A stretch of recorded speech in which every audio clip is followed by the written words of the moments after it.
Phil Lord, everybody. I mean, come on. This is that's like my best Colbert impersonation. It was close, right? So there we have so many questions for Phil.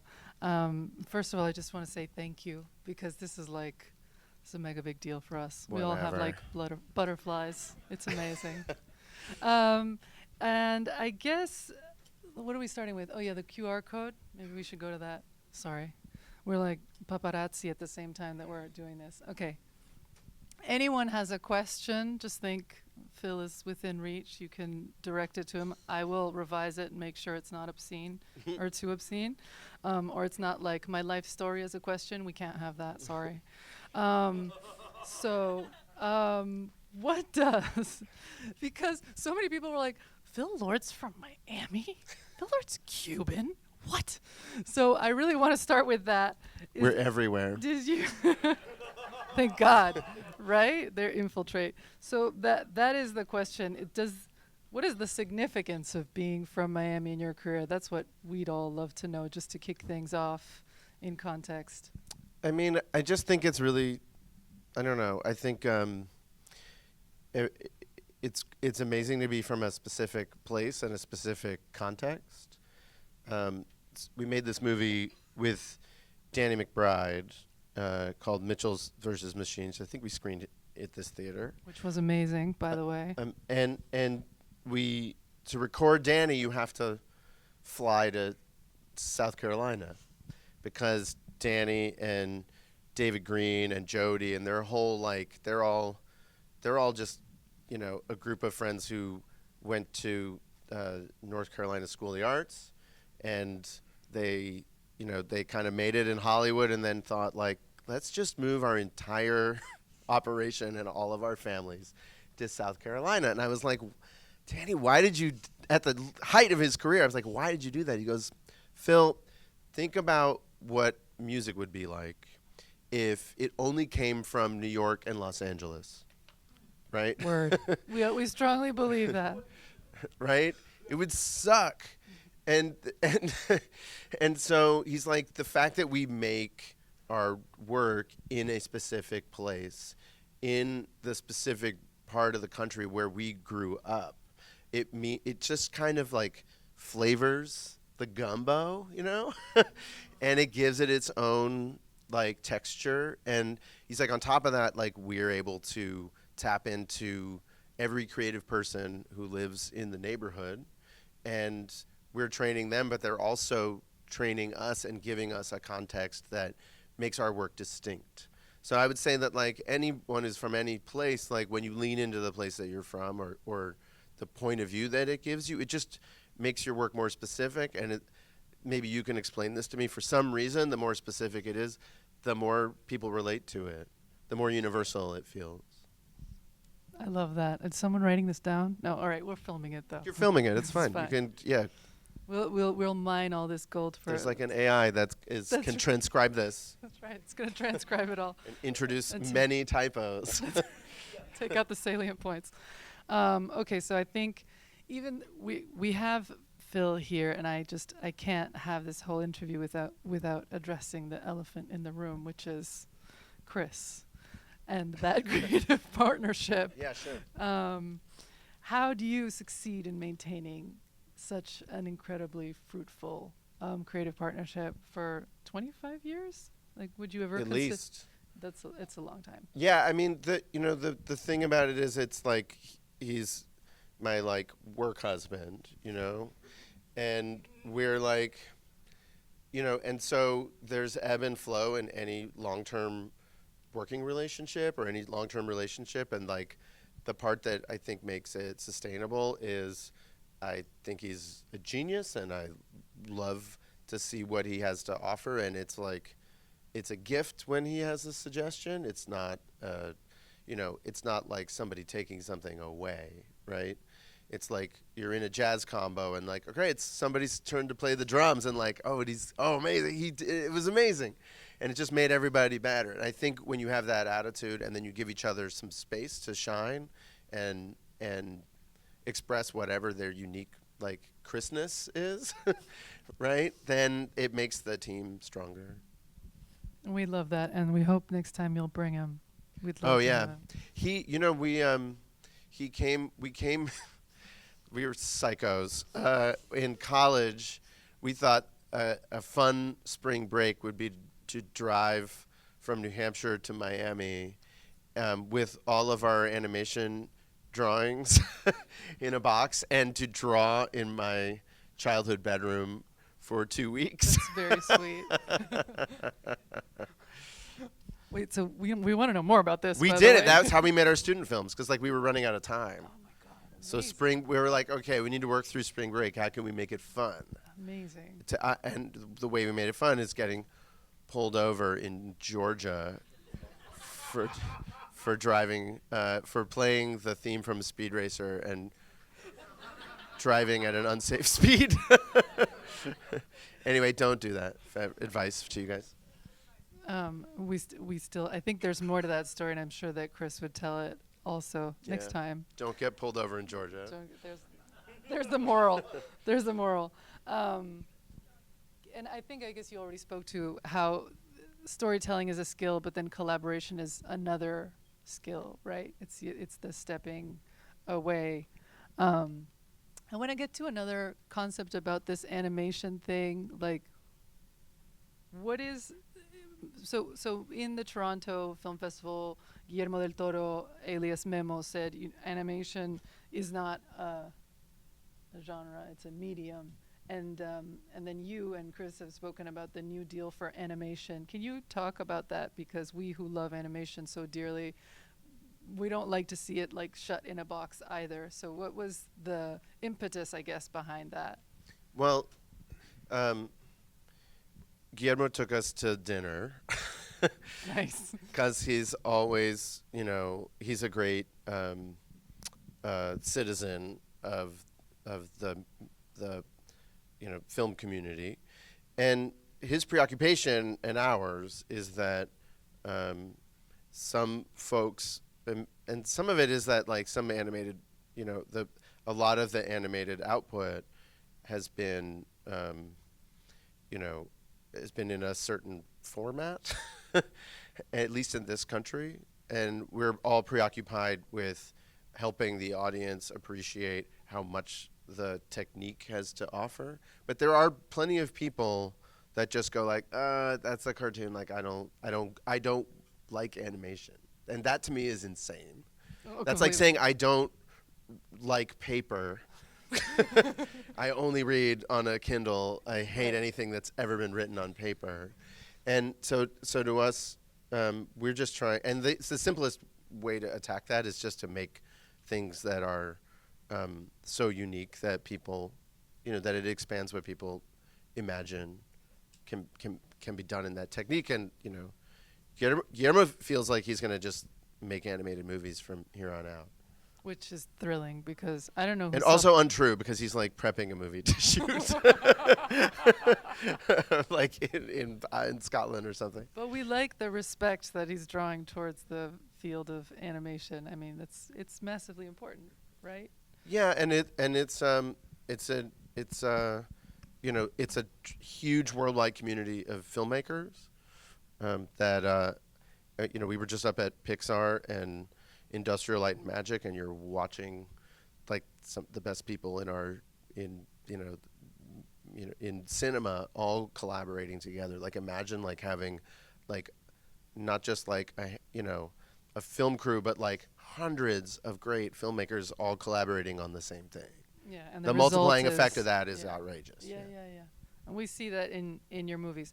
So I don't know where this question comes from. Okay, this is like my own stuff. I'm like, I wrote this. What the hell? So when you see important graphic novel sections have become in bookstores, how is this interpreted or reflected in the film world? Do you feel that there's been like a more like it's attracted people more to animation? Maybe not for me. Like I grew up like riding my bike to the comic book shop at the age of like 10. Where are my parents? Parents Let are me right out there. of the house on a BMX bike with my friends at the age of 10 I mean, Just like if leave it's the for a door. book, Like I just would do leave the that. house. You're gone for 10 hours. Come back in time for dinner. What a world. The trust. But like, and then I worked in a bookstore in the Grove, and I stocked that graphic novel section, always with The Dark Knight Returns, and then and probably it might have been a little early, like Ghost World, like a couple of like Daniel Clowes books, but it was a small section, a subset of the trade section, but so to me it doesn't. There's sort of no distinction between like a graphic novel, a comic book, a novel, a song. People ask like, what do you like better, live action, or what's the difference between live action and animation? And I go, I don't know. I don't see it as any different. Okay, so moving on to you all have the QR code, I'm guessing, but it'll be repeated on every slide in case you need it. Jen, I think we have some artwork to show. So we'll begin at the beginning. Can you talk about your first show on Comedy Central? Oh, That would be, oh no, wait a minute. Sorry. Clone High? Wait, I had a quote. God, this is so Oh. out of order, amateurs. That's okay, Swear we to should God. look.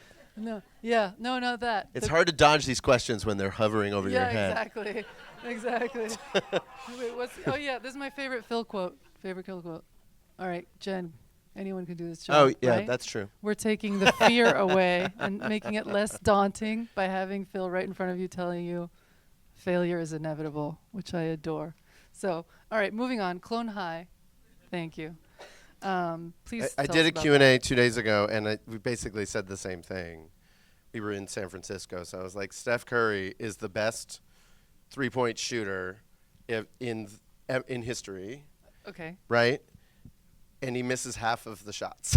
I think about it a lot. So, well, Most people watch basketball to watch people hit shots. I watch to watch them miss, so I can feel better about myself.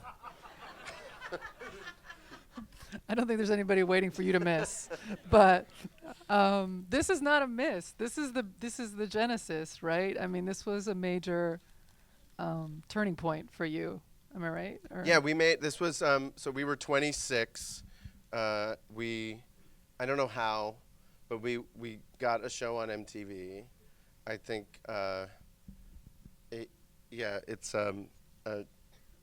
some kind of malfeasance on the part of the MTV executives, but they rolled the dice with us, and we spent 2 years making this crazy show with our friends.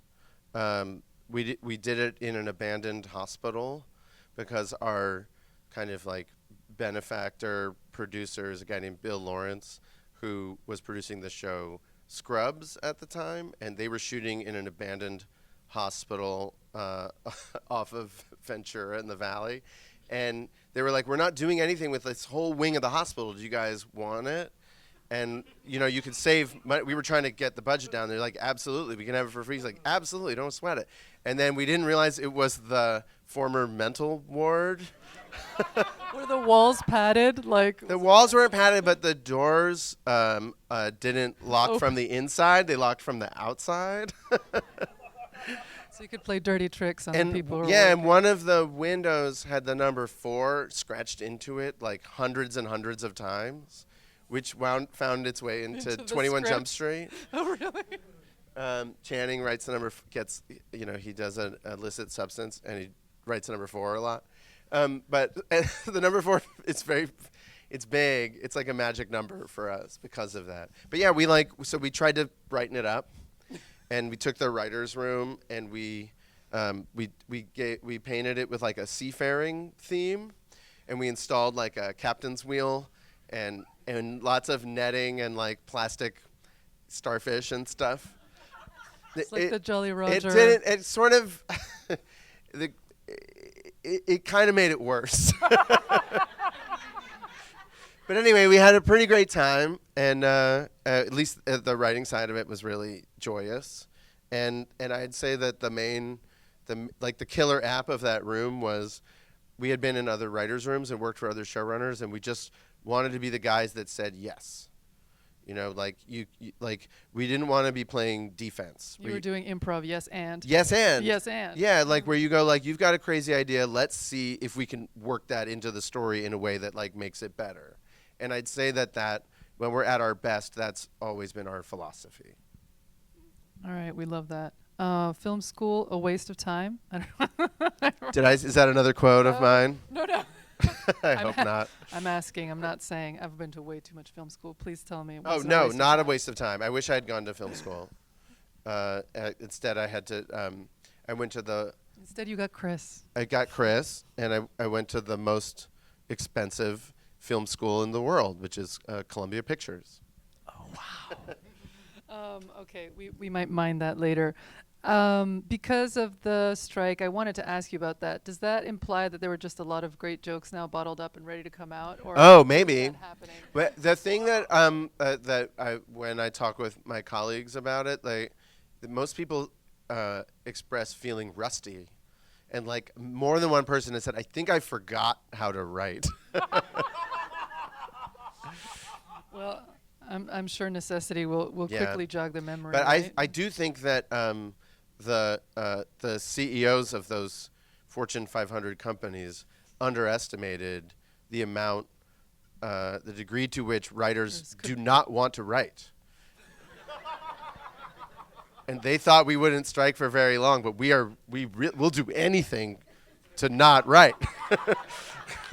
As long as AI isn't writing for They made us. it was a big miscalculation. Do you feel that your education helped or hindered your work? There's a question. I don't think that's mine. Oh, I would say helped. Okay. I would say that it's great to study film, and everyone should study film. But I'm lucky that I also got to. I spent a lot of time thinking about history, and I studied art history, and I studied computer science, which I didn't think would be useful, but it kind of is. The problem solving, even as a writer, because when you're writing a screenplay, it's a little like writing code. You're trying to get ideas across in the fewest number of terms, in the most robust way possible. So all that stuff helps. It's also really project oriented. So to me, it's like really valuable when you have things to say that aren't just about other movies, you know. That's for sure. And your parents are here, so it was worth it. It was really worth it. Thank you for that. And I love this other quote. I didn't write it, but when you make movies or you tell stories, you become a slave to the story. You check your ego at the door. Learn as much as you can from the audience and your friends to make the movie better. And if you do that enough, hopefully the movie will be better and a great success, and then everybody gets their egos back. That's true. You get your ego back at the end if you're lucky. I love that. Because you check it at the door. So they like give you to the work. little ticket. Yeah, and then when you It's like your coat. and you leave the party, you Right. get the ego back. It's amazing. Yeah, we can't accuse any like Hollywood people of not getting it back. You right? get it back. Yeah. Okay. And yeah, it's not just about mercilessly imposing your creative vision. Right. Okay. So after Clone High, I think we can go forth. Oh yeah. So I have like insider information from Alexis, who couldn't be here because his kid has a basketball game. Okay. But like, he was like, you gotta ask him. Exactly. He's like, ask him about the Louis Guzman show and his stellar work on it. I think that's meant to be a slam. I did. I worked on the before we did this. We were writing on a very postmodern art project called the Luis Guzman show, called Louis, in which we tried to take the weirdest actor in the country and bring him into America's living rooms and present him as like, Someone approachable. Yeah, and he's great. He's very fun to work with. I'm not sure that for camera, like almost live television is like his happy place to be in. But though we had a lot of fun. We worked with this guy Will Gluck, and like it's one of those things where it's like a show that like came and went in like 7 episodes, but like we really cared about it. Like we went. I remember the show is set in Spanish Harlem, so I like flew myself there, and I like walked around and like Went to the bodega. I did. I kind of did because I was like, I don't know what this place is like, and we're gonna write about it for 6 months. So, why the heck, good fun excuse to, go above 125th Street. That's right.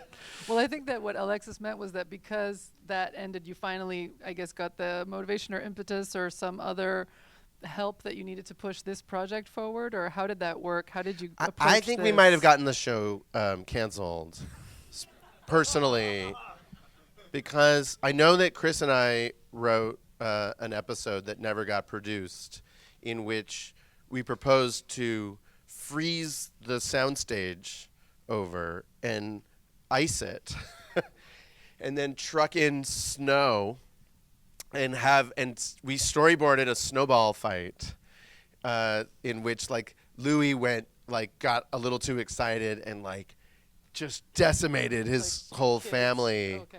Yeah, kids, and just really overdid it. And I think it was gonna cost it was gonna be the most expensive sitcom episode ever produced. And they So it wasn't the tone. suspiciously canceled it right before we were gonna shoot the episode. But we got the snowball fight. It's in this movie. All right. I love that. The reincarnation of Yeah. of plot points and ideas like that. So, but this was Alexis did say this was a labor of love. Yeah. And how is that? We worked on the script for a couple of years, and we did it in the middle of the night because we had day jobs working on How I Met Your Mother and Which other is stuff like awesome. that. Yeah. And Brooklyn Nine-Nine. And Brooklyn Nine. Well, that was after, but yeah, we were on the Fox lot with Mitchell Kaplan's sister, Marcy, who was our boss. Nice. And we were working on sitcoms, and in the middle of the night we would write this script based on our favorite kids book, and then they hired directors to write it, and it was going to get made. We were very excited, and those directors fired us because they thought I was very rude, I have to say. No, you weren't. They did. They had a lot of thoughts about the script and how it could be better, and the story and stuff, and we had this big long meeting. And I said, guys, there used to be a script to this movie about an hour ago. Before you destroyed it. Maybe we should make that, and then we could see if then we could do all these changes Oh, if it no. doesn't work. Anyway, that was the end for me. But since then, you learned so many diplomatic skills. I bet. Some, but then and those guys are perfectly lovely filmmakers, have done really great work, but whatever they came up with didn't land with the big bosses, and so when they left the project, they came crawling back to us. And we basically said we'll do it, but I don't want to have that experience again. We want to be the author of the movie. And they're like, do you want to direct it? I was like, I guess that's call it what you want. I just want to be in charge. And so they gave us this deal to direct the movie, and they had an opt out every 3 months. Oh my gosh. So it was you can direct it, but we can fire you at any time.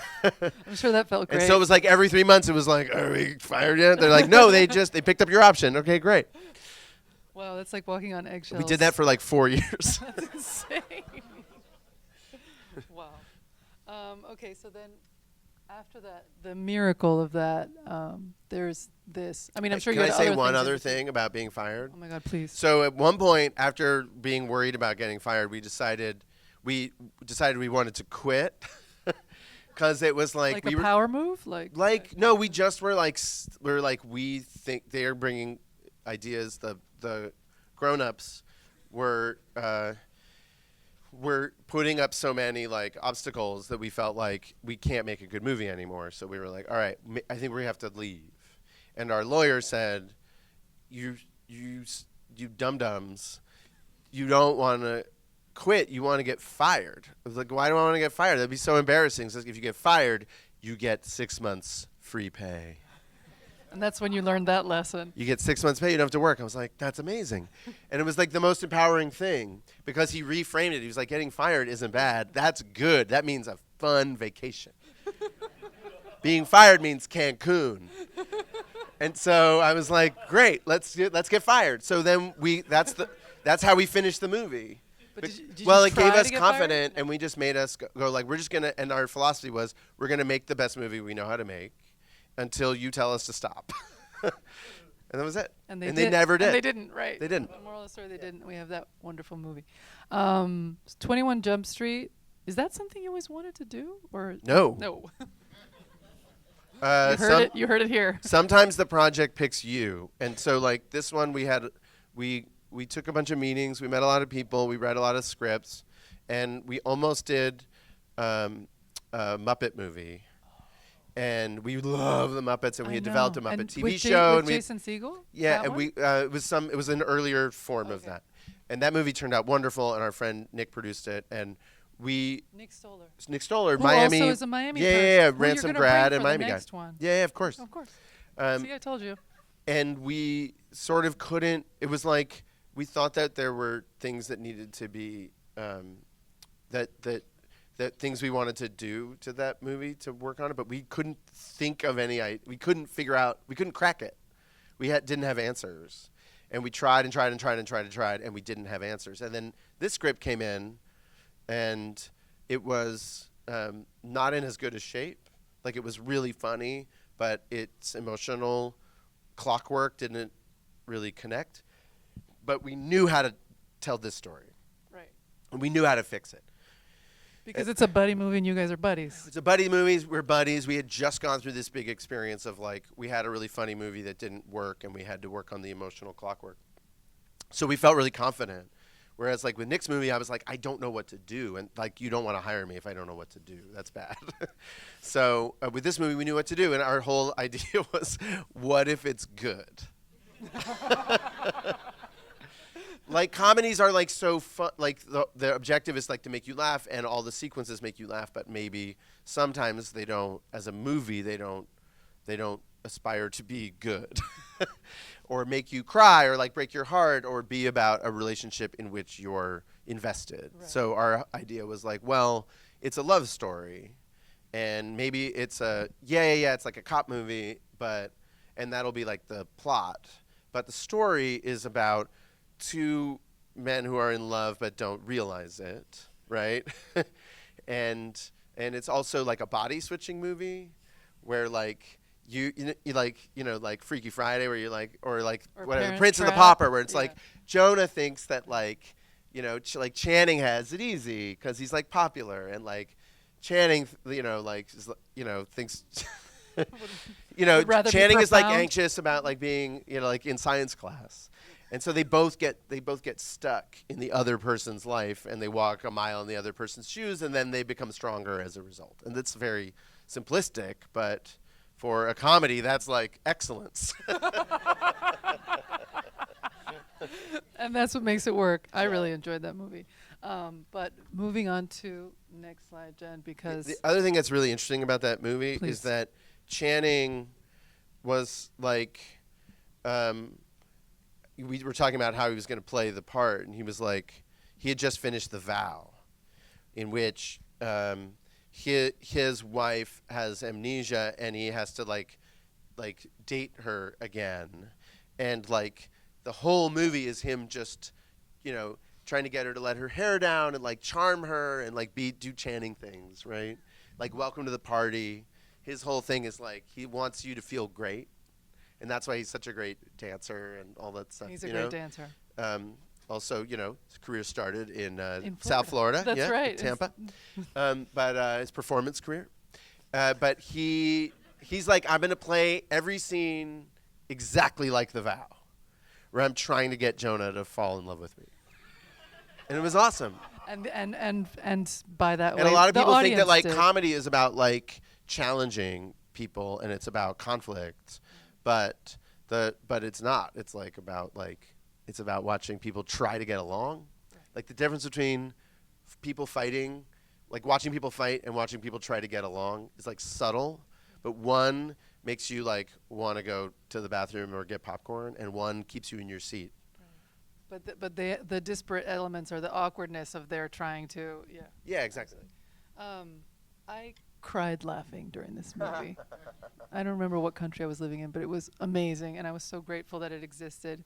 Can you talk about joke writing in and of itself? Because that was, we were just talking about structure, right? Yeah. I mean, I guess, how do you do that? You know, I mean, this is like a mystery to me.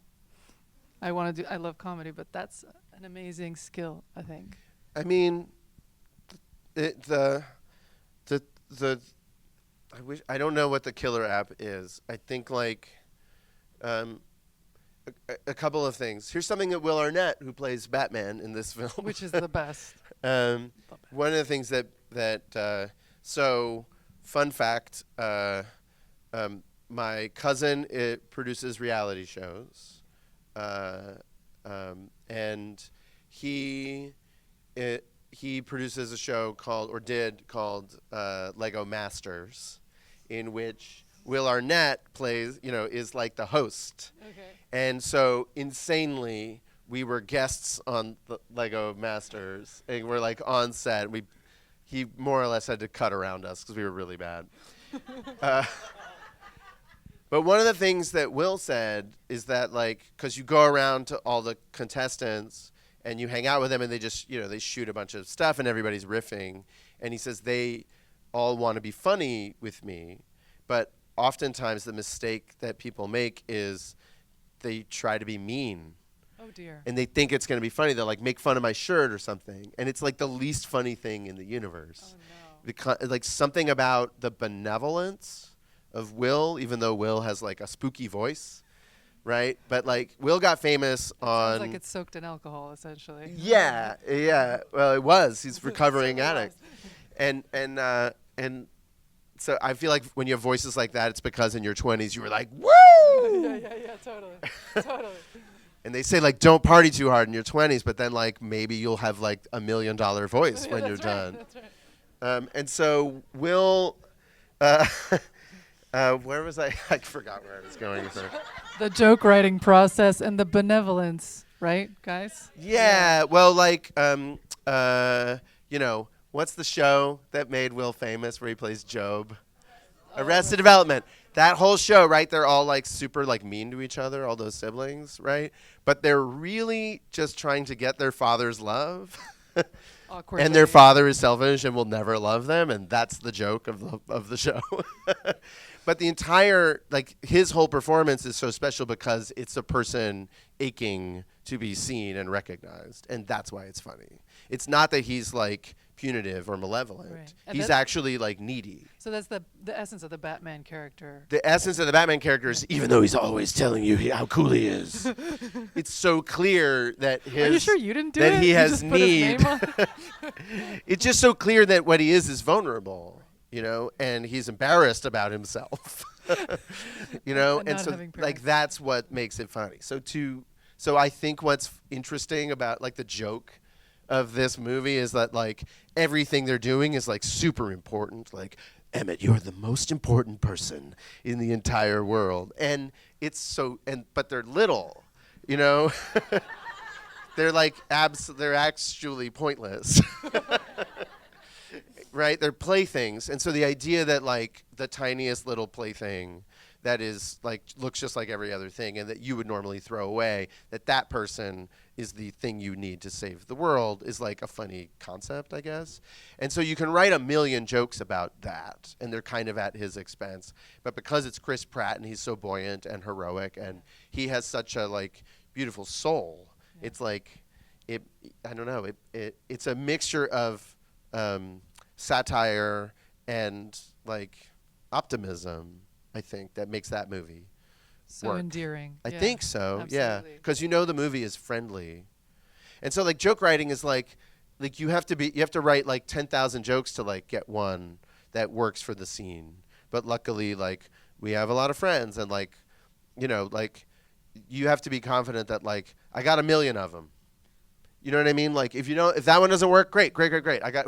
There's like there's like a friend of mine worked with somebody who literally had a box full of jokes. Okay. And Joan Rivers, this is true, had a box of jokes. And she'd be like, what do you need? Something about the internet? Okay, I got that. One day computers will be as small as a room. Oh, no, that's too old. Like but the idea that like there's a million of them, and just give me what are we trying to say, and I can say it anyway. We can say it with a smile. So we should all just fake it till you make it with that Rolodex of jokes. That we Yeah, got for up our sure. sleeves. For sure. Okay, moving on to the next slide. You were part of this to some degree, but not as deeply as the first iteration, I guess. Not as deeply as the first iteration.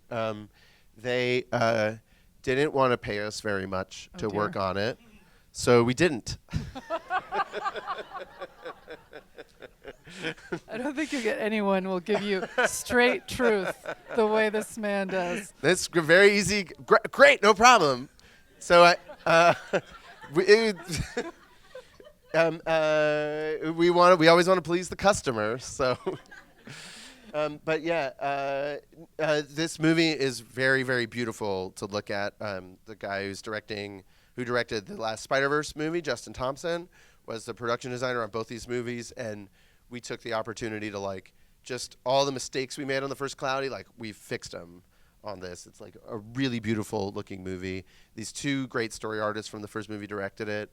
A woman that you might know named Elizabeth Ito was the head of story on it, and she's like now a huge cool showrunner, and it's like it gave a lot of really cool people like a great at bat.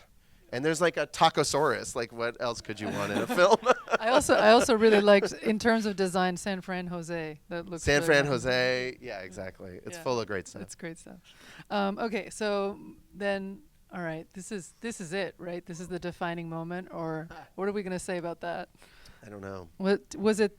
This something you wanted to do for a long time, or does it also these just come out and bite you? They jump out of the woodwork and they're like, "This is for you guys." I think we're attracted to things that are impossible.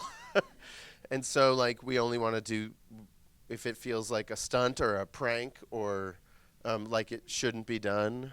I think the word actually follows us around a lot.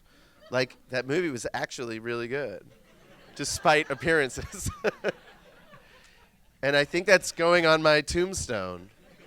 But the people Actually, here lies Phil Lord. so that's not imposter syndrome at all. Like I don't that's think so. I think we're just like interested in the problem solving. And so this was one where like the head of the studio, Amy Pascal, says, Phil, it's Amy. I've made like 9 Spider-Man movies. I can't make another one. You gotta make an animated one. I can't wait to meet her. By the way, She's now incredible. that you just did her, We were just doing Q&As together for 2 days. so you got her down pat. And she's like, and I'm like, and we're like, we can't. There's no way. Like, you've made too many of these. There's no way to make a good animated Spider-Man movie. Dad, I think you have a phone call.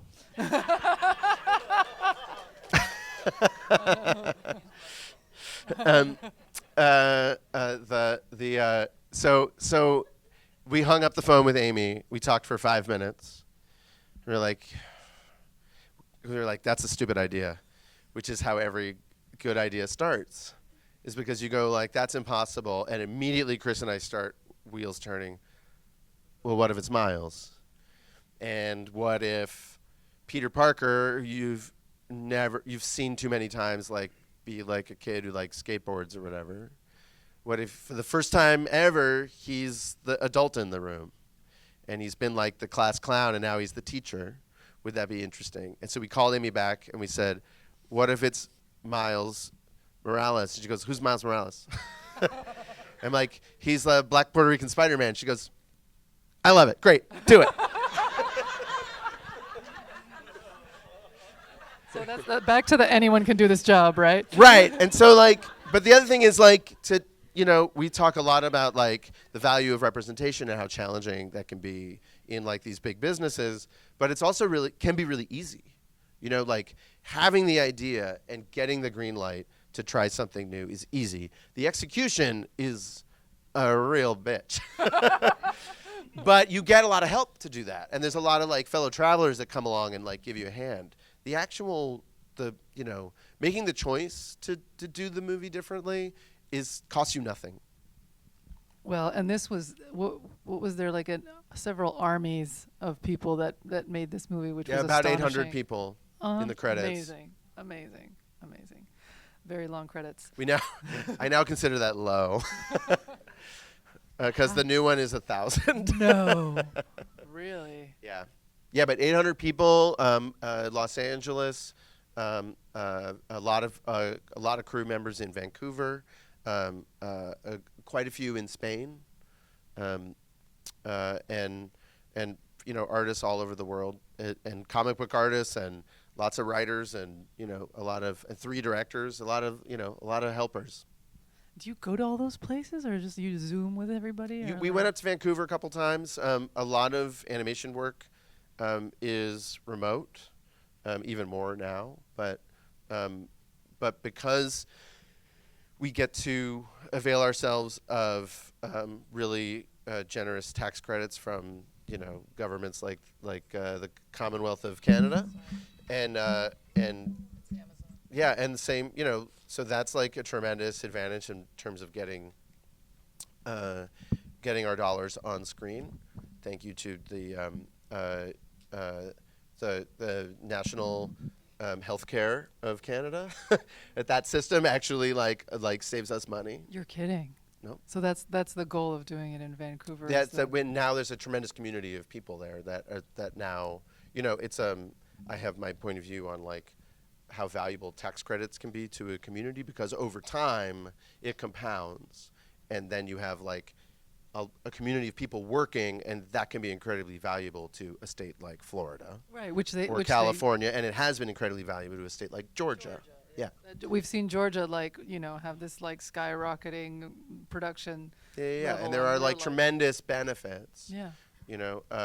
If you're thinking about like what are we going to export to the world or to other places, but in any case, that's to be able to use like the best artist in the world to design this character, sometimes you have to like Zoom with Jesus in Madrid. That's awesome. Because he's the best one. That's awesome. And were you like giddy about the Academy Award? Were you thrilled? Were you just like out of your body experience? Out of our body for sure. It's a big theater. There's a lot of lights, and you're mostly just trying not to mess up. And this is very corny, but I just told my friend Rob this a couple nights ago. But like, the thing you want is you're not winning an award. The film is winning an award, and you're the representative of the crew members, and you're the representative of the film and of the audience. So all you want to do is, I hope I represent those people well and elegantly. And so, I'm Catholic, so I was very nervous. So am I. It's okay. Yeah, and my mom gave me breathing lessons, like on the way on the car ride, like Zooming with her on the way to the show. So I was like doing my breathing, and then I prayed for grace, because I just was like, if we lose, I don't want to be like have a stinky cheese face or whatever. And if we win, I want to represent the film well and my fellow filmmakers well. But mostly I was just like, can I get words out of my mouth? Well, I mean, that's legit, right? You are representing masses and masses of very talented people, which is so cool. That was a great moment. Moving on. Oh, yeah, there was a second part. We can't get enough of that. I love a redundant subtitle. I mean... Are you sure, Phil? We had a whole phone call, a meeting. We're like, are you sure you want that subtitle? It was probably a mistake. I was like, yes. But it may be the first and last, Phil, so that's what's great about it. Yeah, Nobody we'll else see. is going to steal it from you. No one's going to steal it. No one's ever going to use that again. That's right. Yeah. That's right. Oh, yeah. And then this I guess we love the number 2. But is it just like, do you hit it and quit after 2? Is that how you feel? That it's just like, if we get to the sequel, it's great because it's bankable IP? Or isn't that what they're all We don't after? think that way. We literally just go like, is this a fun problem to solve? But maybe they think Can that we way. deliver a good movie? Like, it's really hard to do a sequel to a comedy. I think so, yeah. And Unless it's Police Academy. Unless it's Police Academy, in which it takes 7 films to tell that story. So it makes sense. We're all grateful that it like does. Harry though, Potter, right? it just you need the space. to tell that story. Fun fact, a classmate of mine at Ransom, whose name escapes me, who also played baby Tom Hanks in the film Splash. No way. Yes. There's at least one police academy that was shot here in South Florida. Yeah, that's right. There is one with like the Everglades. There's like an Everglades chase scene. And there is a woman, an academy member named Colleen Camp, who appears in that film. I can't remember her character name, but she's memorably abundant. And my classmate sat next to her in an airplane and made a lurid face at him, at her. And that was his like big claim to fame in the 7th grade. Oh my Yeah. God. That's wonderful. And that's all we need to say about 22. And like whatever, like back to, what's it called? Like Police Academy, like Miami Vice. I can't remember what it was. Yeah, so this movie, the big goal was like, can you make a sequel to a comedy that's still funny? And so we started thinking about it like the 7-year itch. Like if the first movie is about two people falling in love, this is about like, can they sustain love over time? And what happens if they like, you know, kind of have an open marriage for like a while and like try it out. And so so it's about like them, and it's interesting, like the audience essentially, so Channing joins the football team and like becomes enamored with Wyatt Russell, who's like the quarterback of the team and is like just like him, and they could work out together, and they like, oh, that's right. and they're kind of terribly and jealous. he's kind of a dope Right, too, right, and so right. they like, he's like the ugly duckling who like found his family, and he's like, oh my God, and they hit it off, and like Jonah is like super jealous and like feels really left out, and like I finally found someone who like speaks my language, and so Channing and Wyatt like kind of fall in love and like have this affair. And do you know that scene in Annie Hall with the lobsters? Oh, yes. Right, and he he's- like does the lobsters with Diane Keaton, And then with and then everybody they else, break it's up, not and the then he does same. it with some other like Yeah. Fulana, and like Yeah, it yeah. doesn't. It's not the same, you know. Because she doesn't freak out. So Yeah. we like did it. So we like do a recap in Jump Street, and we recap the, like the first movie, and then we inserted a scene of them like doing the like Channing and Jonah doing the lobster bit as if we had made it in the previous film. And it was so fun because we set up the camera exactly the same way, and then he does it with Wyatt Russell, and he's like so pissed not that the it's not, same. yeah, it's not the same. It's not the same. That's really sweet. Yeah. I really. But it is about how like someone with another point of view, you know, like all these movies are really about like what it's like to collaborate with somebody, and so it's like someone with another point of view, how that compounds and magnifies your own self instead of diminishing it. I really enjoyed it. And then next, Mitchell's versus Michigan. By Yes. the way, Oh, no, speaking Bridget, of South Florida connections, the part of the conclusion of that film is shot in a Margaritaville restaurant. Really? Yeah. Fun fact, everyone. You'll have all the pub quiz trivia that you want regarding Phil Lord for free. Okay, Brigsby Bear. It was a stand-in for a restaurant called Gringo Pendejos. Did you come up with that? Please No, tell my me friend you Rodney did. came up with that. He was like, we have to go to spring break, so we like invented like a country. Yeah. Puerto We're Mexico. not naming names. Yeah, we're not naming names, but this is a lot like, yeah. Well, yeah, Puerto because Mexico. we had written it for Mexico, but then we wound up shooting it in Puerto Rico. So we were like, all right, like I don't want to fake it, so let's just make the whole thing fake. And he was like, a spring break restaurant should be called Gringo Pendejos. Like they hate these kids for coming there, and the joke's on them, and they don't know what it means, and the whole thing. Oh yeah, this is a lovely movie. Yeah, so a departure, that's all I wrote. There's a departure question mark. I think Alexis would like, you have to bring this up. I because- worked for a total of 2 days on this film. And I your can name is I can illustriously take attached. no credit. Yeah, I can take no credit for it. I spent a day, I read the script, and I liked it. And I loved these filmmakers. And and we just said, "How can we help?" And they said, "Could you just put your name on it over in the billing block?" And we're like, "No problem." Amazing. And then we watched a cut, and I had one thought for the director, and I said, "The thing about this movie is every scene is great. Every scene has a beginning, middle, and end, and you have to pick two. Either have the beginning and the middle, and then cut before the end, or you can cut into the middle of the scene and take it to the end, and you can have that. Or I guess you could just have the middle and cut the beginning and the end, but you can't have all three all the time. The audience is getting ahead of you." And he told me that helped. I don't know. But that's, I think, yeah. We just tried to be cheerleaders.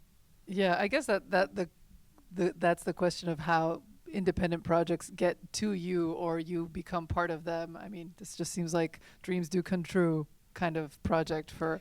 I the mean, indie for us, it's a filmmakers. dream come true because like it makes us look smart and good, and like it's fun to watch, and I believe in the message of the movie, and it's beautifully shot by Christian Springer, and whatever. It's like it's just people that you admire making something, you know. And when you do this, you have to have a bit of like humility about it. Like it might be really bad, and that's okay.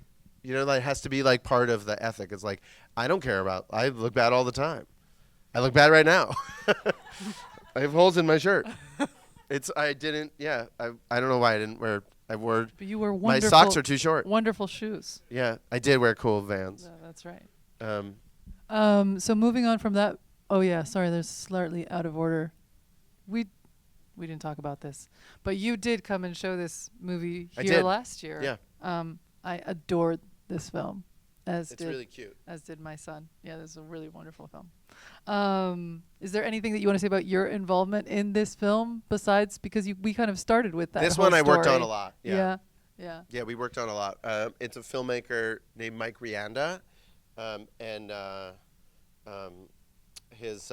he had like a co-director named Jeff Rowe, who he has a great movie that you can watch now at home called Teenage Mutant Ninja Turtles. Excited about that. Yep. Mutant Mayhem. It's Yeah, a yeah. wonderful, very funny movie. Yeah, no, we have which to see has that. one of my favorite lines of the year, which is, "I don't need one stupid horse." Says that's from Ice Cube. It's said in the voice of Ice Cube. Yeah, "I don't need you, stupid horse." It's you have to watch the movie. It'll be really funny if you do it. But those guys were making their first movie, and we got to know them on Spider-Verse. They were like down the hall, and their office was literally the office that Chris and I shared when we were making Cloudy, and it was just as messy. Oh. And So it was like memory lane. yes, it was super messy, and their movie was messy, and their brains were messy. And you were like, "This is and great." we loved it, Yeah. and we had a great experience with them. They were super sincere. They worked their butts off, and our job was just to say, literally just to talk about the difference between people fighting and people trying to get along. That's like the main change that happened in that movie. Right. It was like an hour of like a father and a daughter like arguing, and like, it's like After a while, you're like, that's it's enough. like yeah, flashlight in your face, like you can't take it. Right. You know, but you can root for them to get along. Right. That was like our big That was the contribution, I think. switch. Yeah. Huh. That's a wonderful, wonderful movie. Okay, so Oh yeah. I had these notes, and I was Yeah. just like, did You miss all the shots you don't take, gang. I mean, did you know there's a cocaine shark movie? Did you know there could be a series, Amphetamine Gator, Oxycontin Ocelot? It was really late when I wrote this. Oh yeah. Sure. Listen, it's a title that really sparks the imagination. That's for sure. I'm sure I shouldn't say anything, but there is Jimmy, who wrote this script, does have ideas for a sequel that may or may not be set in Miami. Cocaine shark exists, though. I don't think it's I related would say to this person. it's more of that it might inspire like a component of that. Imagine what is now just an imaginary film. No spoilers. Yeah. All right, that's wonderful. A comedy by a female comedy director and producer, Elizabeth Yeah, Banks. Elizabeth Banks. Very Yeah, cool. who until this summer was the highest-grossing female director of all time. Until Greta Gerwig, Till Greta came in there. I know, snatched it up out of her hands. So How dare rude. she? Yeah. To Actually, another woman too. I know, right?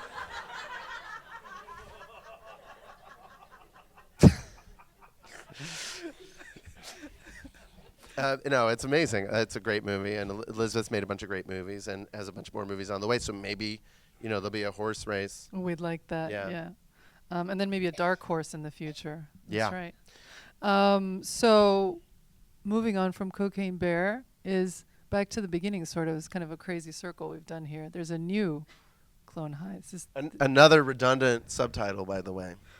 I mean, They're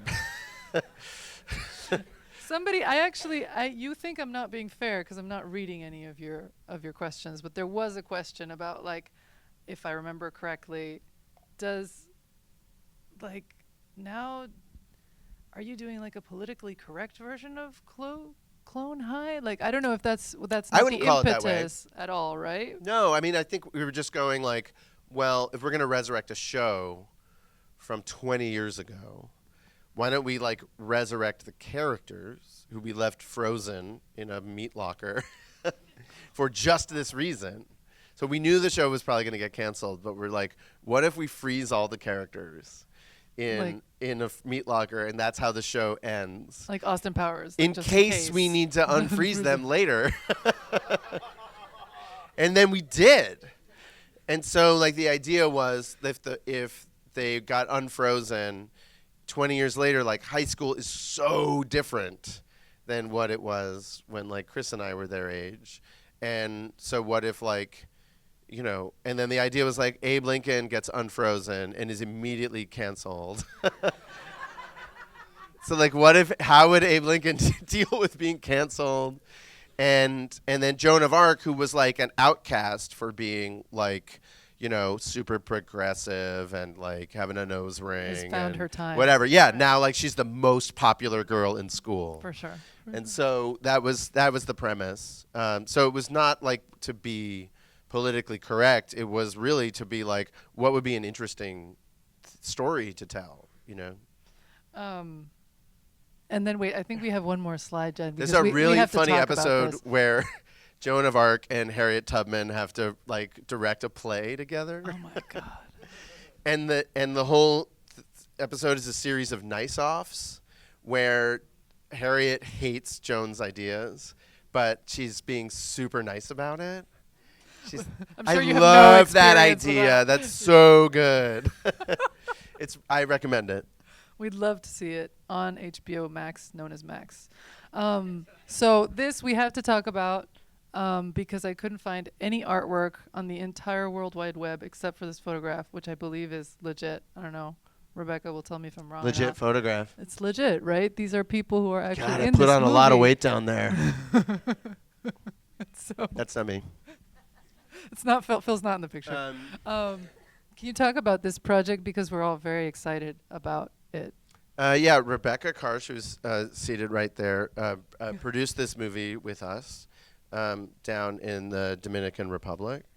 And it's a story, some of you guys may know about this, but in the 90s there was a group of people, this is a tragic story, but a group of like rock and roll musicians in Cuba who were being, who would like play their shows and get beat up by the cops because playing that kind of music was illegal, insanely.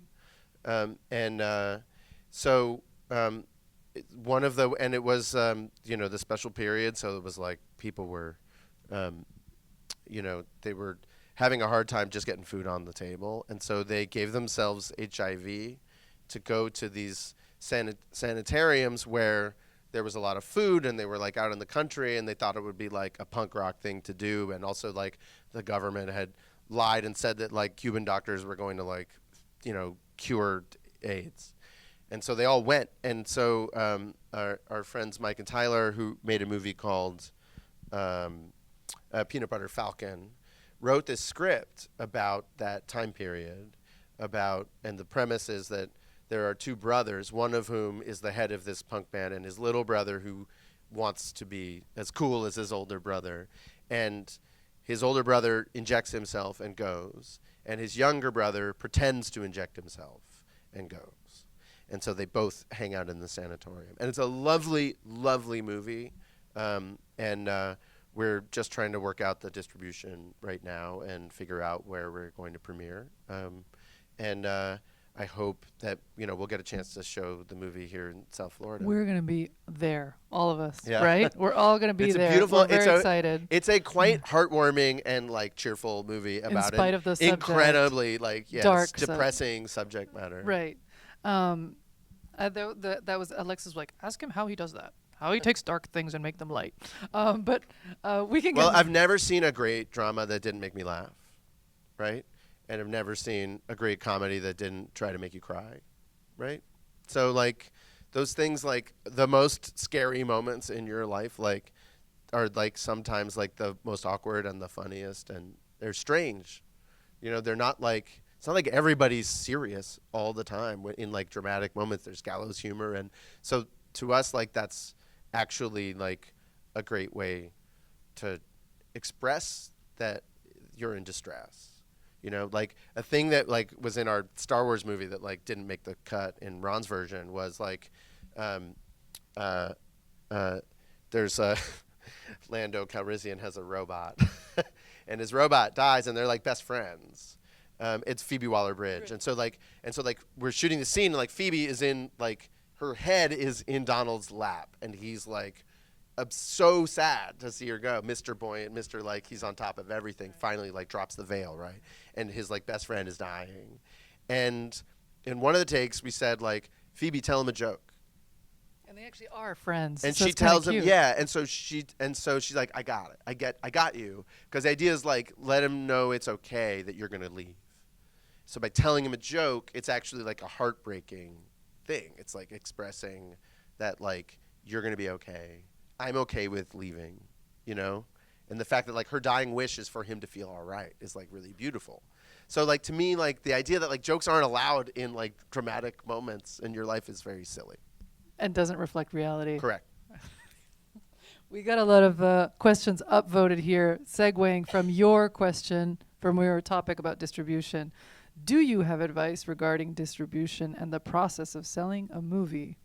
How much does that vary between animated and live action? I mean, it's difficult because I think the question is coming from a place of, films that are made more independently without a studio, the way almost all of our movies are made with a studio. Freakies is an exception. And I will only say, if you have a bunch of money to spend, just lying around, do not invest in a film.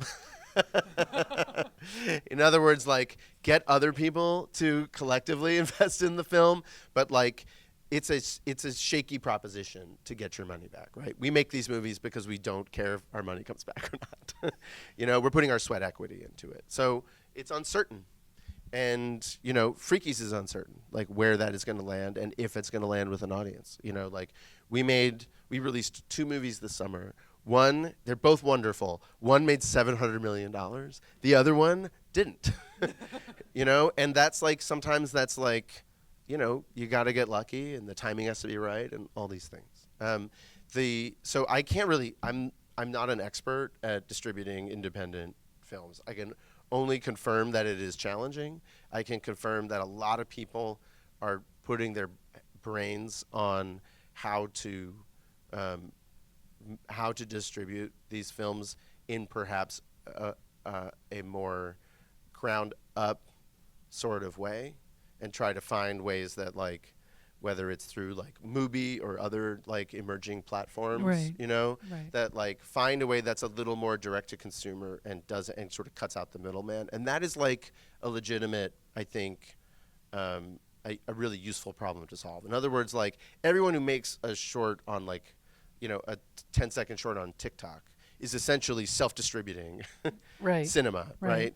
And it gets upvoted. Some stuff like really gets hot, and like like YouTube stars, the same thing. They are finding ways to monetize like opening up a box. Right. Right? So if we can do that, we can obviously like make something really special and like get it in front of people. And if it connects, like you don't need distribution, right? Right. And I think increasingly people are going to look for that because the upside for a studio to release an independent film with unknown actors on a challenging subject is questionable at the moment. Right. And it's always been. So people, this is the top question out of 71 questions. Spoiler alert: you're not all going to get the answers to your questions. There's 71 questions, and at some point we have to get out of here and have lunch.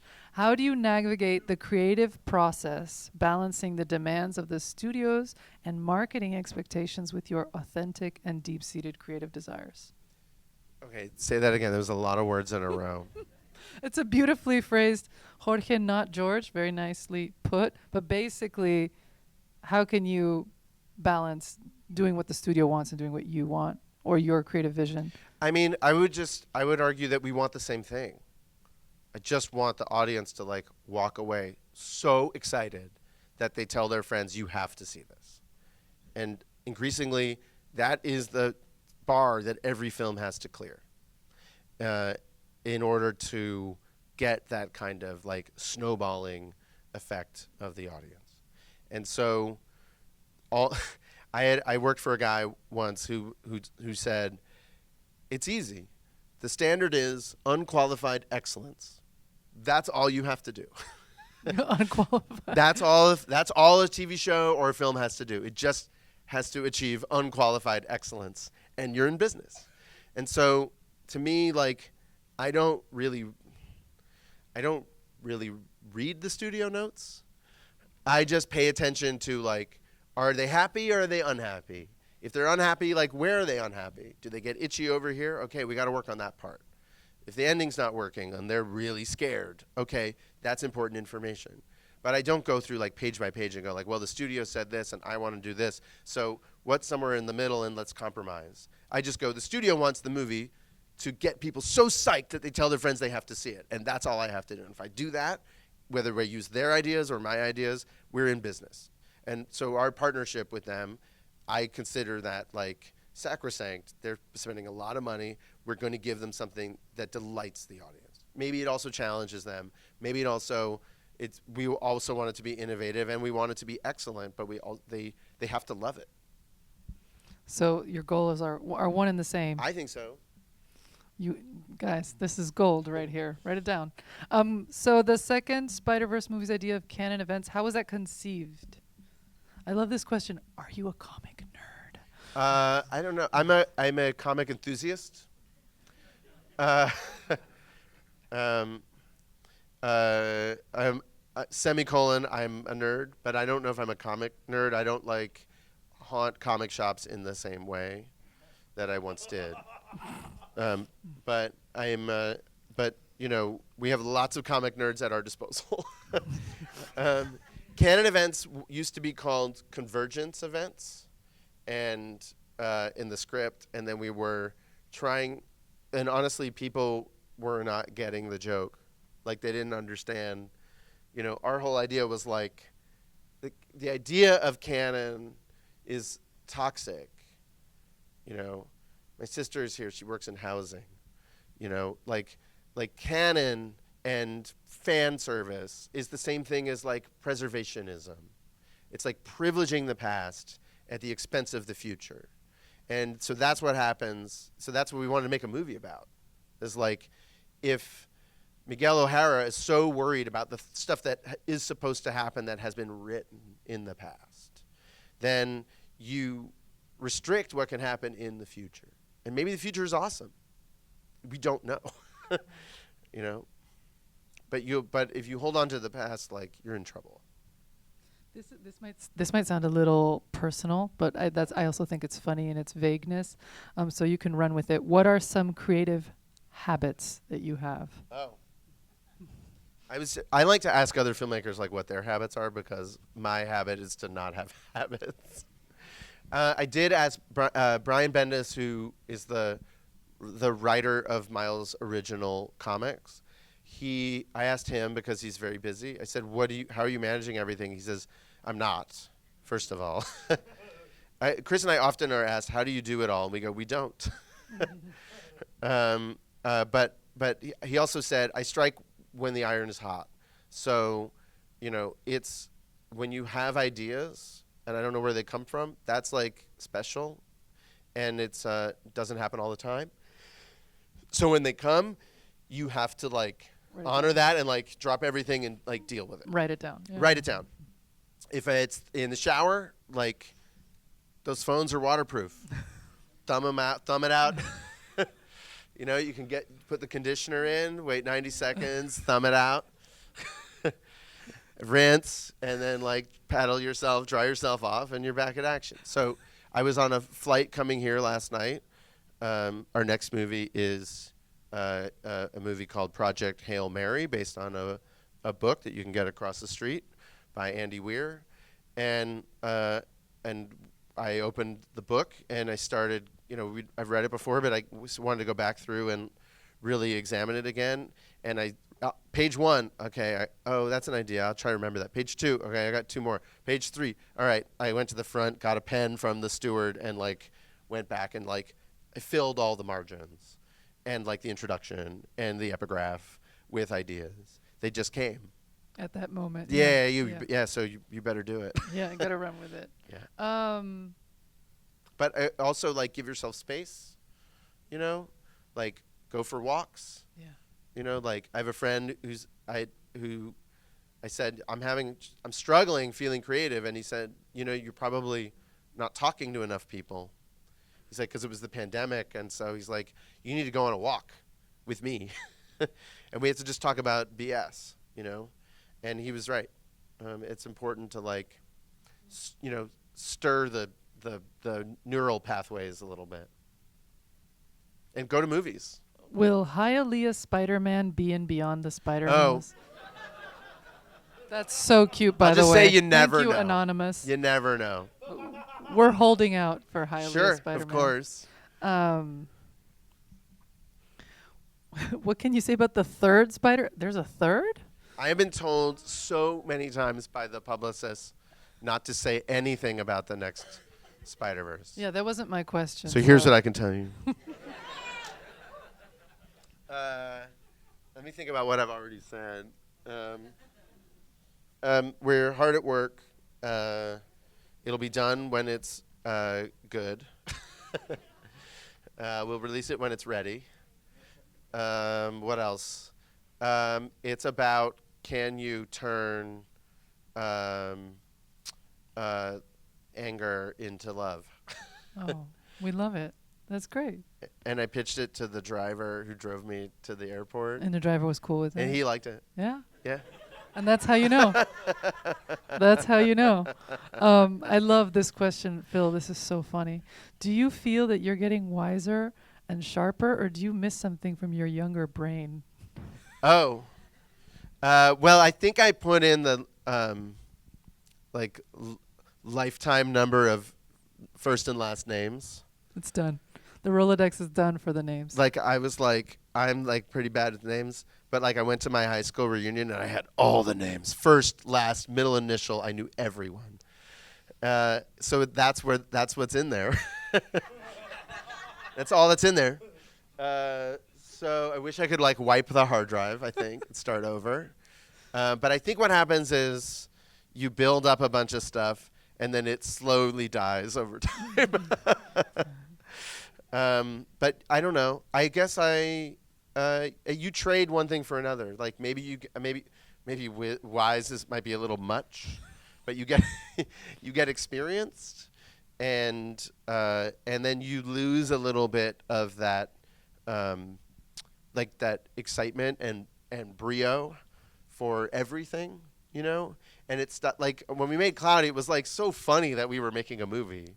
Like that's a movie about how stupid it is to make a movie and how ridiculous it feels to be doing that. And now I probably take it more seriously, and we have to be more conscious about like how can we getting into that kind of naughty mindset of like, we're gonna get away with something, like we have to remember to do that and not play defense and not play it safe. Yeah.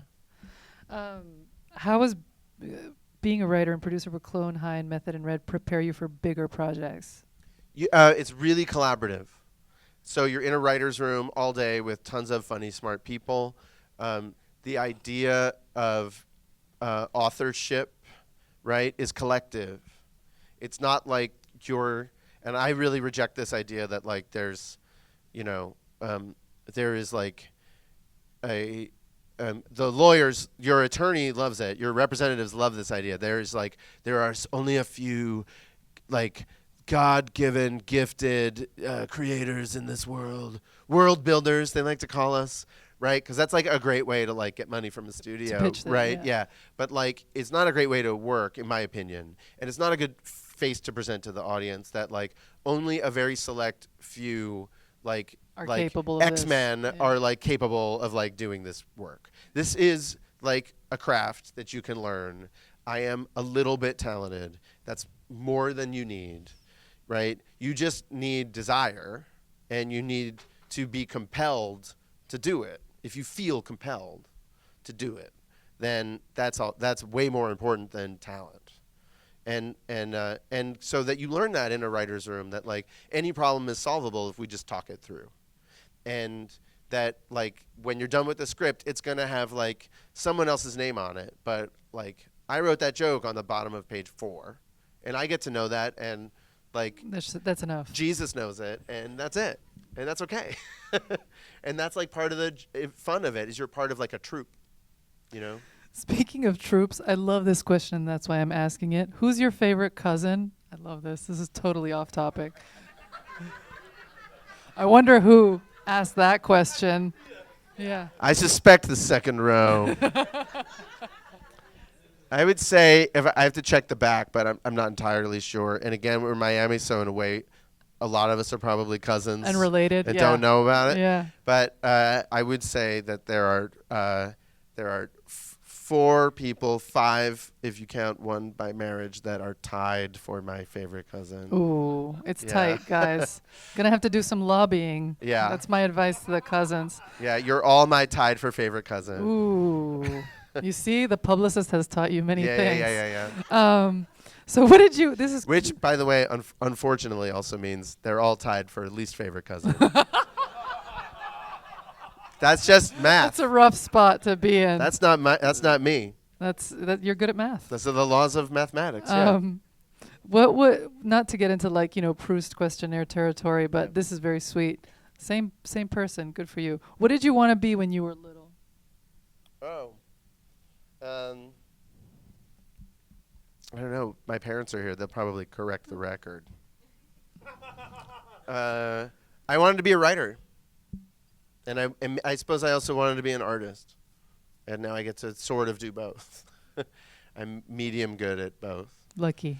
But I remember being in elementary school and imagine. I mean, I might have also just aspired to be a grandiose and expansive megalomaniac, because I remember being in like the 3rd grade and being like, I'm gonna write a book. And when I was an adult, I had briefly thought maybe I could write a book, and then I realized I was having a manic episode. But when you're 8 years old or whatever, like you're just like adorable. So I always thought that I might do something where where I like authored things, I guess. And you did. I did. Yeah. Sometimes you just get that like little like bug in your head, and then it never leaves, And it might be by accident.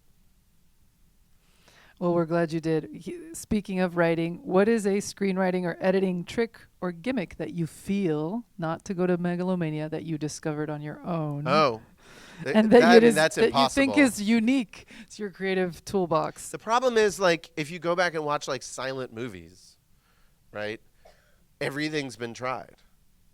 Like it's an incredibly like experimental time in cinema, and we think of those things as like old-fashioned, but they're like so radical, and they're at a time in the previous century where people were so optimistic about the future and like how like advanced we were going to be and how utopian we were going to be and how artistic we were going to be, you know? So I don't know. I really feel like it's literally all been done and you're just rediscovering things. And sometimes it helps to be naive because you think you thought of it, but it probably has just been traveling in the like cultural atmosphere, you know, since like the Big Bang. And so, yeah, I don't know.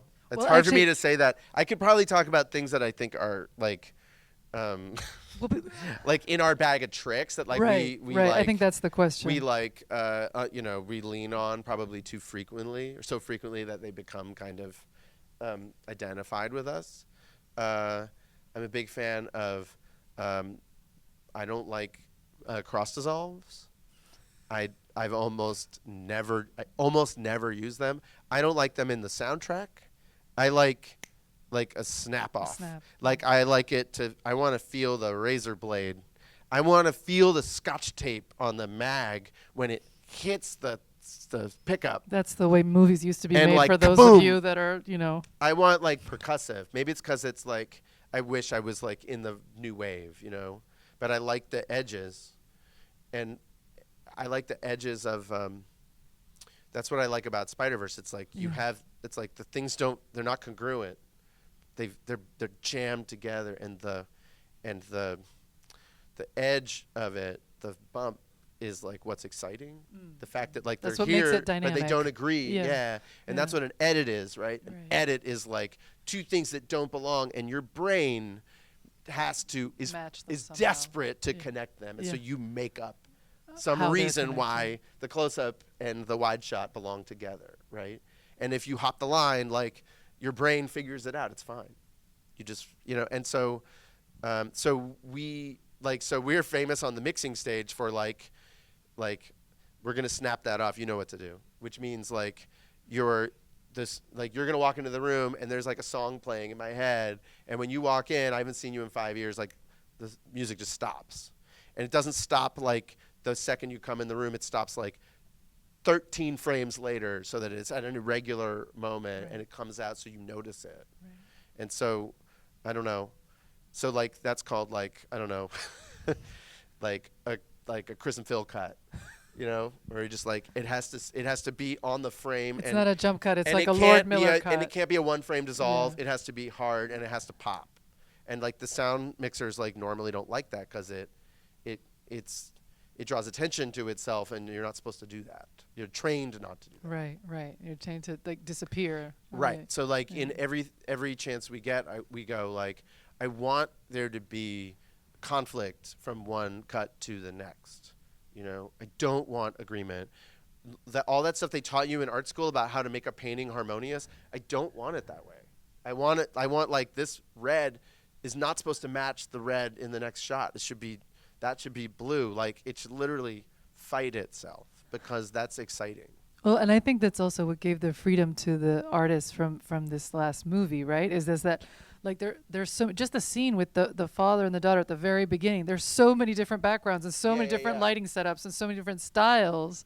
And I think there's a lot of questions. By the way, sorry, I'm trying to like condense them all because we're going to run out of time.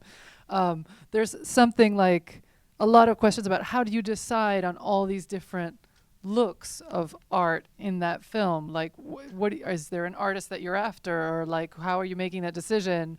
But it seems like it's all following the idea of we're trying to like let the things call attention to Yeah, I themselves. would say like we don't. The idea that like somebody is like, and this shot will be phthalo blue with 10% of like vermilion. Like you don't think, you know, like nobody's dictating that stuff or deciding. Like sometimes people are choosing, but what you really do is trying to say like, let's have a conversation about how Gwen feels right now. You know, like she doesn't want to be here in this room. She wants to be out there. So when she's in this room, like it's burdensome. So can you make me feel like the walls are closing in? Can you make me feel claustrophobic when and can you make me feel the conflict that's there? George is really warm and lit by the sun in this room. When he walks and darkens her door, he's like Oppressing or right, or she's in that scene in particular, if I can remember it right, like she's cool and and in shadow because she's kind of hiding from him, right. and we can see her, but she's obscure, and he's the one in that moment going trying to engage her. So he's like kind of peachy and warm, Right. and and uh, and so it's weirdly about. It's like it's weird. Like the movie subtly shifts points of view all the time. So it's like ostensibly you're in Gwen's point of view, but it's you could argue that she knows that he's trying and she can't give him what he wants. Right. And then they talk a little more, and it gets tense, and then she hugs him, and then the room blooms. Right, it turns from cold to warm, and it blooms outward, and she gives him what he's been asking for the whole scene. I mean, that's like pretty film school, like stupid, like corny stuff, but like whatever, they eat it up because it's like not the lay person is not used to thinking of like the way the movie looks as an expression of how they feel. Like dramatic tension, Right. you know, Right. even though it's always doing that, and everyone who's making films is thinking about that all the time. Well, and also, I mean, think the animation. Do you almost feel like the animation gives you more like real estate to just do as many emotions as you can possibly think of in the most grandiose way, more than in even live action? A lot of people asking what you prefer, actually, live action or animation or directing or writing. Yeah, I mean, I gave you a spoiled the question, but like I don't see a difference. It's like they're different techniques, but they're not different. They're still cinema. You're still thinking about it the exact same way. We think about like those Jump Street movies the exact same way. How is how is Jonah feeling in this moment? You know, like how can we put a lens on the two boys so that like we feel some sympathy towards them, you know? Can we, like, especially in 22 where we got like a little more confident, it was like a lot of it was like, can we split the screen straight down the middle, and like it's about like two guys that are coming together in different life experiences, and then the middle line of the frame dissolves and they're now together. It's like a lot of that stuff, and just how can the like mise en scene, how can the texture of the film like reflect how people are feeling? How can it emphasize things? I can't remember. You asked like a more specific question than that, but then I riffed. But it's okay because there are no less than 75 Okay. questions here, so we can move on. We can do a speed round. This is really sweet. Miles Morales' teacher asks, what advice can you give to a high schooler who wants to become an animator, filmmaker, production crew member, intern? Hint, hint, nudge, nudge. Wink, wink. We do have an internship program in the summers. Listen up, people.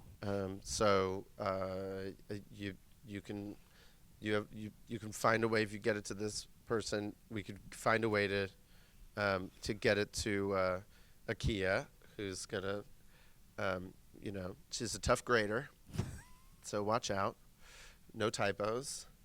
But we like this, the boring answer is like make something, make a bunch of things as soon as you can. They can be bad, like they should be bad. They will be bad, like write something.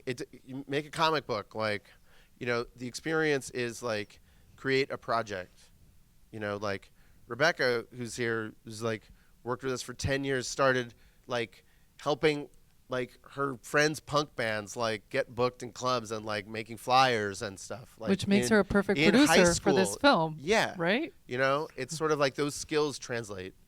And so to me, it's just about like get involved now.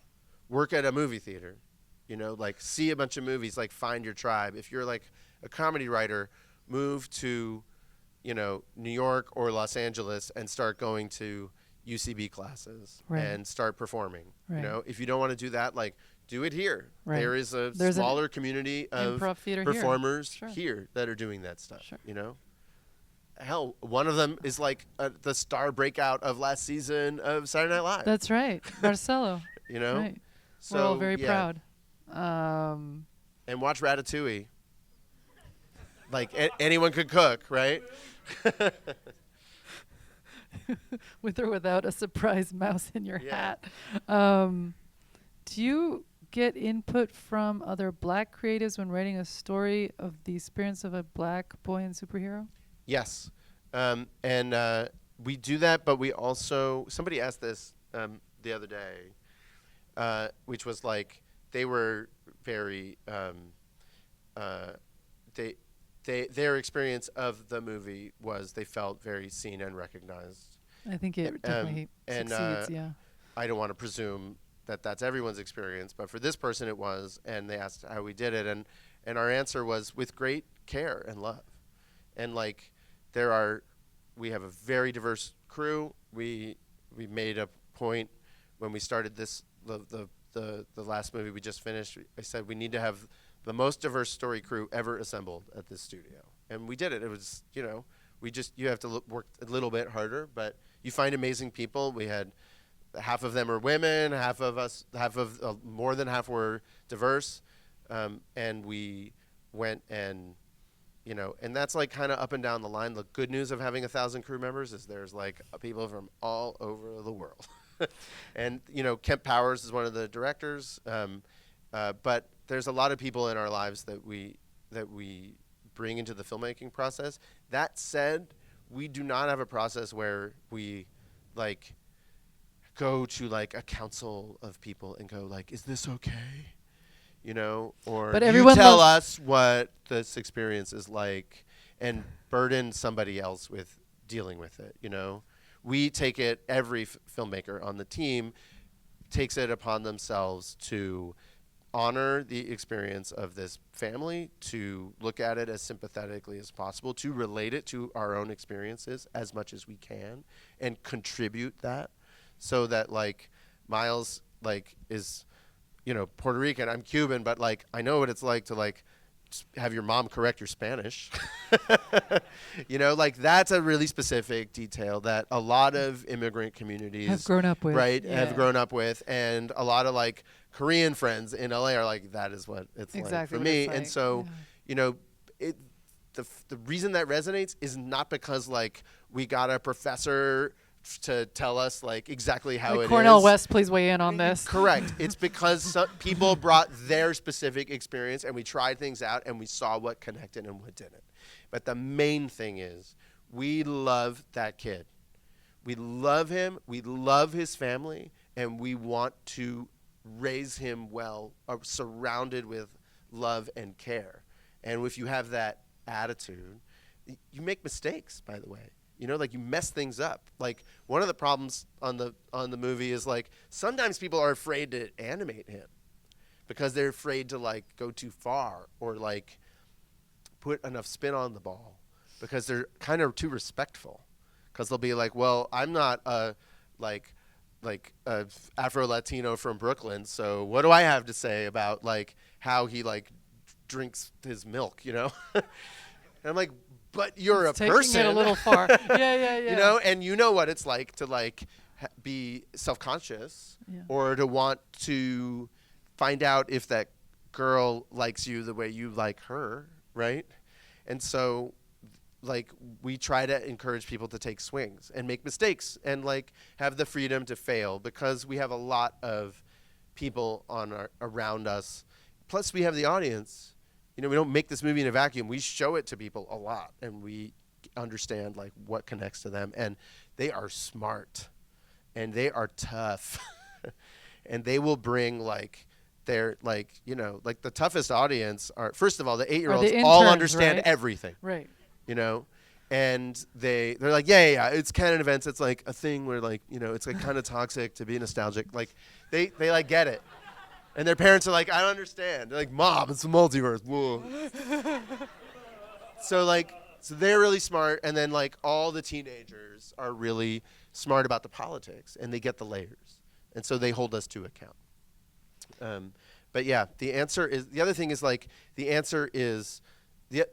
thing that's important to remember is the compounding effect when you have more than one like filmmaker of color in the room. More than one woman in the room. Like we're working on a show about a Korean Spider-Woman. Having more than one Korean person like in the writers' It's room crucial. vibing Yeah. is really exciting. It becomes exponential, and and that's really, really critical. Absolutely. And since I can't even believe we held you almost hostage here for like 2 hours. This is so cool. You're so generous. I thought it was going to be pretty painful, and it has been wonderful. All so right. Thank you. Let's hear it for Phil Lord. I was like 2 people. hours. We did it. He didn't Yeah. even notice. Barely. No, But- very few walkouts. Right? No, but I'm see, pleased to report. speaking of, so on to hit it on a high note, I really like this question. Can you share with us some past or current inspirations in any media, like anything that you love that you've seen, like art exhibits or books or anything, artists? This week, Okay. this week, these are the I've seen. I had COVID last month, so I just stayed home and watched like a million movies, and then my freedom movie when I finally tested negative is I went to Stop Making Sense at the Chinese Theater, which is going to be projected here. Yes. And it is the most exciting time you've had in a movie theater, maybe in your life. I think it opens October 27th There you go. at this theater, but it is so fun, and it is such a great like film school in 100 minutes by Jonathan Demme, who, you know, He's a great director. iconic director, Oscar-winning director for a very different Type of movie. film. Yeah. Silence of the Lambs, right? And a local girl. I love And that info. also like Something Wild is like an amazing movie. Like his whole filmography is like really Diverse outrageous, and- you know. But that movie in particular is like, how do you shoot the same thing for, you know, for 100 minutes and give it a story? How can a concert be a story? How can the lighting be different for every single song and evolve and have an arc? It's really, really important. It's like a really important movie. And if you're a student and if you're here to like learn something about movies, that is like, you know, that's like a tablet. That's a golden tablet. And you can watch it here. But I also, my other favorite movies that you can watch, El Conde, which is a movie on Netflix in which Pinochet is a vampire that's been around since the French Revolution. And it is stunning. It's a very beautiful movie shot by Ed Lachlan, and it's very funny. It's very rude, and it's super bloody. He like flies around Santiago and like eats hearts, Which is a and very puts them in a subtle- blender and blends that's them a and subtle drinks metaphor. them. Yeah, I know. it's a hoot. It's the most fun Pinochet movie you'll ever I know see. that people love Ed Lachlan from Chile. They're like, they bank on him. They're like, Ed Lachlan's the man. He's a hell of a shooter, that's Yeah. for sure. Yeah. And what else? I watched Dark Star, which is like a John Carpenter film, a student film. Another thing you guys should check out, in which like it was a 45-minute student film, and then they like, you know, they made it like 45 minutes longer, and sometimes it feels that way, but it allowed them to like do a bunch of goofball stuff, and it's got an alien in it that's a beach ball with feet. But it's a really funny movie. It's really funny and unusual. I'm trying to think what else. Lilo and Stitch. I love that movie. I'm so excited by like, it's like woke before there was woke. And it was like, there are like all these like really unusual choices. There's like, it's got like really interesting representation. It's like beautiful performances. Like the little Stitch, the little nerd alien is like amazing. It's got a great story idea, which is that the main character is like a jerk and a brat and a bratty child that like needs to learn how to like be part of a family. And it's just like, it's kind of really brilliant. It's beautifully And I had written. never seen it, and I was like, You well, just saw it. yeah, I was like, I'm making a movie about an alien next summer. Like, let me see how they handled this guy. And it's amazing. It is amazing. Yeah. I love that movie. So Phil's Made in rec- Florida, made right here in Florida. You're kidding. No. I thought it was all Hawaiian. No, it's all made at what was called Disney MGM Studios. Oh, wow. Let's thank Phil one more time, people. This has been so generous. Thank you Thank so you guys, much. and thank you for all the nice questions. Thank you all again so much for coming, and thank you again to Phil Lord for being so generous with his time. There are 3 more sessions of our Filmcraft series. You can find information on the posters at the front, and we hope you will join us again, and I hope you will support Miami Film Lab and the Core Gibbles Art Cinema. Thank you all again, and have a good afternoon.